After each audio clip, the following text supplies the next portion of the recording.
hot topics in health right now, and have been, and should be, is the topic of local versus non-local food. But also another one is processed versus non-processed. And I'm just going to sort of give my thoughts around these two areas in this video. So people are often talking about how important it is to eat local, and I wholeheartedly agree. Too many people are getting pulled into eating diets that are based on foods and staple foods that are from far away of their locality.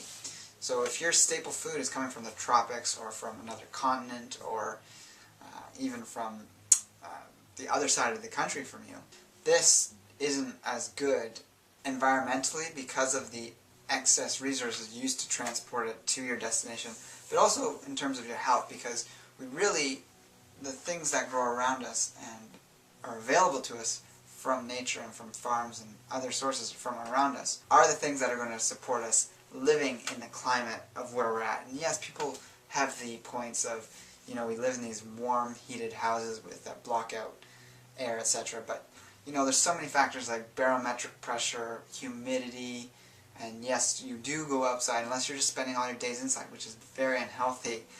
You do continuously go in and out of doors throughout the day, hopefully. And all these different factors come into play in terms of having an effect on your physiology, and you want to be able to consume staple foods that hardwire you and build you to best function in this area. Now on the flip side, I would say that people that go to an extreme and saying, I'm only going to eat stuff from a 5-mile radius or, you know, a certain amount of distance from their home that's fairly narrow, I think that's a bit limiting because realistically, one, trade has existed between cultures and between continents even for thousands, if not tens of thousands of years. And then of course, even before that time, before humans became an agricultural society and culture, we were hunter-gatherers that often would be almost like migratory. We'd move around, we'd circumnavigate the globe, we'd be moving to different areas at different seasons to get different foods that we needed for those times. So for these reasons, I think it is very important to include a variety of foods, specifically the staples from your locale on the majority, but also the extras, the supplements, the whole food supplements, the seaweeds, the superfoods, these other things that we want to have as additions to our diet to complement it and to fill in the gaps, so to speak.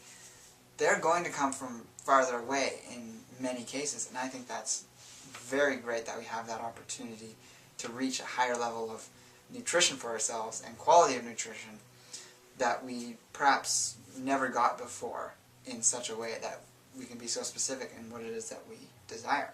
I know that Canada, at least the area where I'm from, where blueberries are picked and processed in various ways, these get shipped all around the world, and just like that happens, we also get things like goji berries from China, which are very beneficial. These foods that are very potent and very unique, they have unique nutritional qualities about them that we can't get anywhere else, specifically in any one specific locale of 5 kilometers or 5 miles.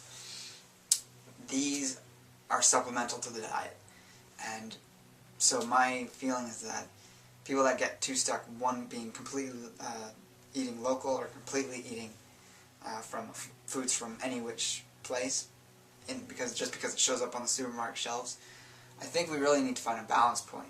Now when it comes to processed food, people when they hear the word processed immediately go to thinking of a packaged food that's, you know, got all these different additives to it and it's very detrimental to health, and I totally agree. We don't need things of that nature. We've all moved on from that. Now, the extreme of eating non-processed food is eating food in its whole state. You're going out into nature, you're picking a leaf off a tree, you're eating it, you're picking a fruit, you're eating it.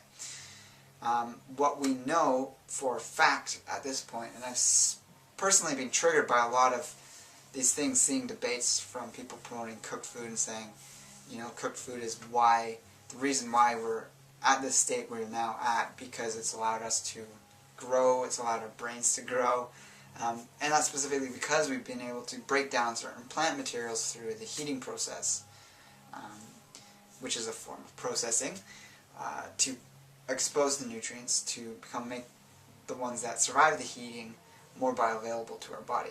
And yes, we have lost certain nutrients in the cooking process, which is the premise for raw foods, that we want to return to that sort of primal, nutrient-dense nature of food. But we also need to still recognize that the processing of heat does have benefits. And so if we think about the fact that there's benefits to both raw food and both processed or cooked food, the old way of processing, which is cooking, then we can kind of meet in the middle. Just like I was talking before, we want to find a balance point. And I personally eat 100% raw food, but I rarely eat a food in its raw state. I always prepare it in some way. When you put oil on a salad, oil mixed in a salad dressing in some form, it has been shown scientifically that the oil renders the bioavailability of the nutrients in the lettuce, in the green leaves of whatever else is in there, sprouts, etc., to be more bioavailable. So just chewing on some really tough kale, for instance, most people tend to get strips of that going right through them without totally being broken down. And that's because of the tough nature of the cellulose, and we don't have the enzyme cellulase to break it down. However, there's a multitude of different ways we could process while keeping it raw and keeping it mostly intact that, in my opinion, is very beneficial. So all this is off, and none of them include cooking. So cooking is one form of processing which we can use if we make that choice. You know, you can have some grain, like quinoa, etc., and other things. But the raw forms of processing that keep a thing raw, and of course we're not talking about processing to the point of putting it in a can to buy on a grocery store shelf. That's way too processed. We're talking about minimal processing that enhances the bioavailability of the nutrients without rendering and completely annihilating the enzymes, the electromagnetic force, the various other nutrients that are in whole raw foods. So things like juicing. Juicing is fantastic. That takes away the fiber and the indigestible qualities in raw plant matter, and you're left with the exposed nutrients of the plant cells in juice form. So if we drink that very quickly, we get those benefits, as long as we don't let it oxidize too quickly. Then another thing is blending. A lot of people are using smoothies. It's a form of chewing in a way. It's saving us time from having to masticate our food so much with our jaws. And that is in line with what the benefits of cooking gave us, because we were able to cook a lot of food in a way and render it more easily digestible. And we could eat more of it because it was processed in the way, and we wouldn't have to spend so much time eating. And so a lot of that energy and fuel was reserved to increase our body size and our brain size, etc. Then of course there's dehydrating. A lot of people get down on this one in raw food. They get so paranoid about the loss of moisture when you can simply drink some good spring water, which is still in its state of being organized, molecularly speaking. Yes, there's definitely benefits to having the liquid that's in the food getting that into your system. But if we choose to dehydrate some foods, it's beneficial. Like dehydrated kale chips or any other green plant matter is going to have the cell walls broken open because it's had the moisture pulled out. All those little cell walls have been broken open, so it actually renders all of that bioavailable. Another form of processing is sprouting. When you sprout a nut or seed, it makes it more digestible. When you sprout a seed into a green shoot, whether it's sunflower green, alfalfa, red clover, etc. Because it's a young sprout, it is got very thin cellular walls, and it is very digestible and easily absorbed. And then of course, last but not least, we could say is adding the oil, the lemon juice, the sea salt, or other combinations of these, vinegar. These things can help break down cell walls as well.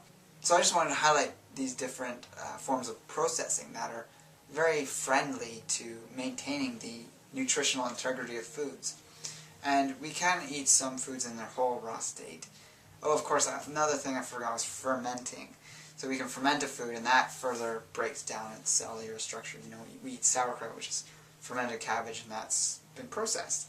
This can be very beneficial and almost necessary for long-term health, I'd say. So instead of just thinking that we can just walk around picking things off trees at random and surviving that way, if we want to be realistic about the way our body has changed physiologically from the time period when humanity started cooking, we have experienced changes, and we can work with those changes to keep the nutrient density in our bodies high through processing, but friendly processing. If we choose not to eat any cooked food, we can use the other forms of processing I talked about, and combining foods in ways that is friendly to optimal digestive health, of course, is important as well.